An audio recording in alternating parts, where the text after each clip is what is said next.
Voilà, bonjour. Dans l'évangile de Marc, au chapitre 4, les apôtres épeurés demandent à Jésus de l'aide. C'était lors d'une tempête sur le lac du Tibériade en Israël.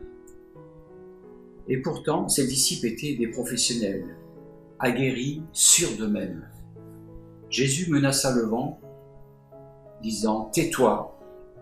et le calme s'établit sur le lac. Dans le cœur humain, souvent le vent souffle, la tempête sévit, et Jésus peut intervenir dans ta vie et menacer cette angoisse, si tu le veux bien.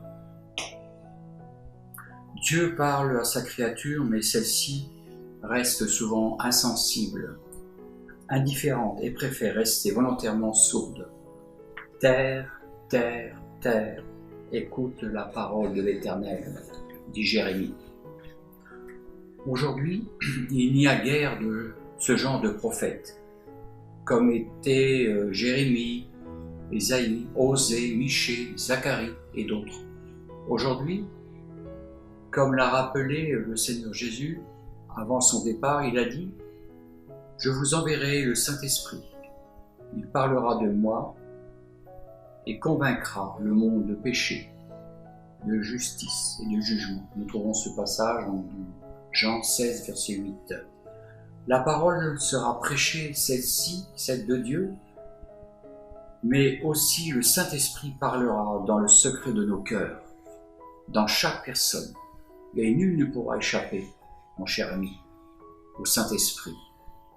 Notre conscience souvent nous dérange quand on fait mal ou agit mal, et le Saint-Esprit donc travaille dans nos vies respectives et veut nous rappeler le vrai sens de la vie, les vraies valeurs et notre état d'âme et notre état aussi spirituel. Le Saint-Esprit te rappellera ce que Jésus a fait pour toi. En mourant sur la croix, il nous dit que nous sommes tous coupables et nous devons nous repentir. Il nous dit également que Dieu nous aime, vous aime, pardonne et désire notre réconciliation. Souvent l'ignorance nous avilit et nous détruit. Faute de connaissance, dit la Bible, mon peuple périt. Osée, chapitre 4, verset 6. Revenons à Dieu, cherchons-le de tout notre cœur, comme on cherche un trésor, et il se laissera trouver. Jérémie, chapitre 29. Dieu n'est pas bien loin de chacun de nous. Le péché, lui, nous aveugle et nous rend sourds aux choses spirituelles. Donc, arrête-toi un instant, déconnecte-toi de tout bruit et recherche le silence. Entre dans ta chambre, ferme la porte. Le silence est très parlant et n'aie pas peur.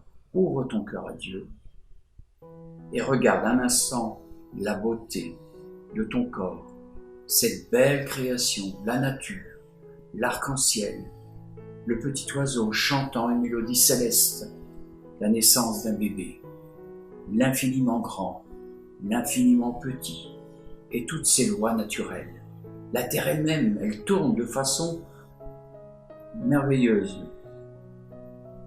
Elle tourne autour du soleil. Vous vous rendez compte combien c'est beau de voir cela. Terre, terre, terre, écoute et soyez attentifs. Un message d'en haut nous est envoyé, un enfant nous est né.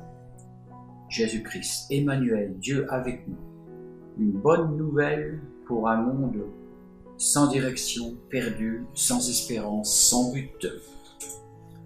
Le salut est dans ta bouche, dans ton cœur. Rappelle Romains, chapitre 10, verset 9. Si de ta bouche tu reconnais Jésus comme Seigneur et si tu crois dans ton cœur que Dieu l'a ressuscité des morts, tu seras sauvé. La clé du salut, c'est Dieu seul, par Jésus-Christ.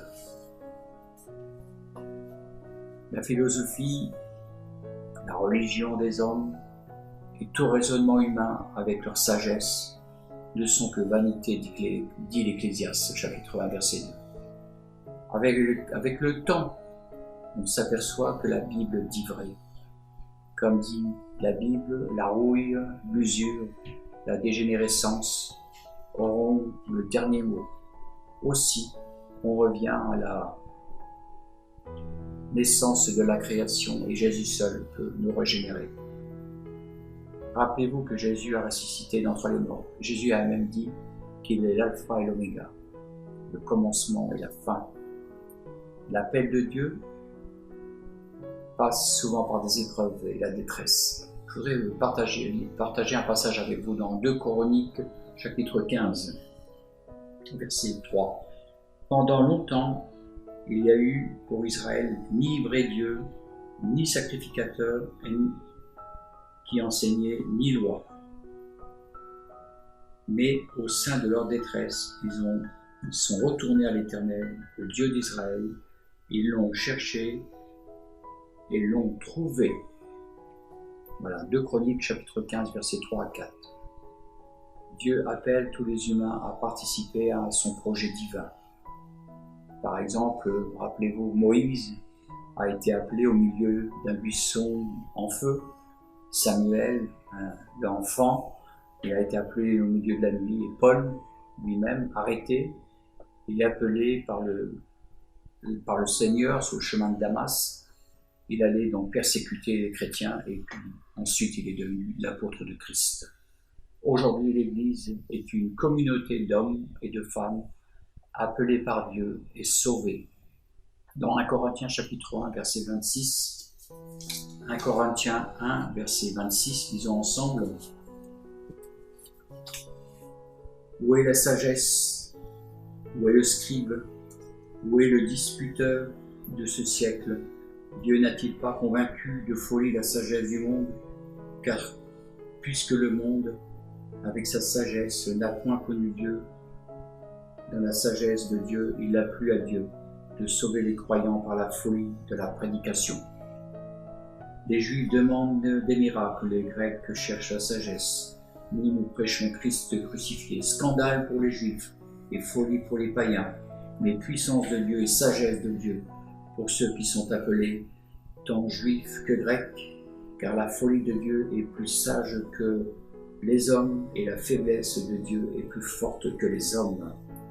Considérez, frères, que parmi vous qui avez été appelés, il n'y a ni beaucoup de sages selon la chair, ni beaucoup de puissants, ni beaucoup de nobles, mais Dieu a choisi les choses folles du monde pour confondre les sages. Dieu a choisi les choses faibles de ce monde pour confondre les fortes. Et Dieu a choisi les choses viles de ce monde et celles que l'on méprise, celles qui ne sont point pour réduire à néant celles qui sont, afin que nulle chair ne se glorifie devant Dieu. Or, c'est par lui que vous êtes en Jésus-Christ, lequel, de par Dieu, il a été fait pour nous sagesse, justice et sanctification et rédemption, afin, comme il est écrit, que celui qui se glorifie dans le Seigneur. Amen. Quel beau passage. Voilà, aujourd'hui, l'Église est une communauté d'hommes, comme je l'ai déjà dit, et de femmes appelées par Dieu et sauvées. J'insiste bien, sauvées. Chacun donc est invité à reconnaître l'appel de Dieu et à répondre à ce projet de salut, de paix et de bonheur, ici-bas, et pour vivre éternellement avec lui et goûter à cette félicité. Il se trouve en Jésus-Christ, dans son enseignement, et il réside dans les petites choses très parlantes, que Jésus est amour, Dieu est bon, créateur de toutes choses, et accessible à tous les gens de bonne volonté. Voilà, que Dieu vous bénisse et vous guide dans la lecture de sa parole quotidienne, que Dieu vous fasse grâce par ces temps difficiles. Voilà, je vous demande vraiment d'entendre, de rechercher les choses, les vraies valeurs en Dieu. seul en Christ.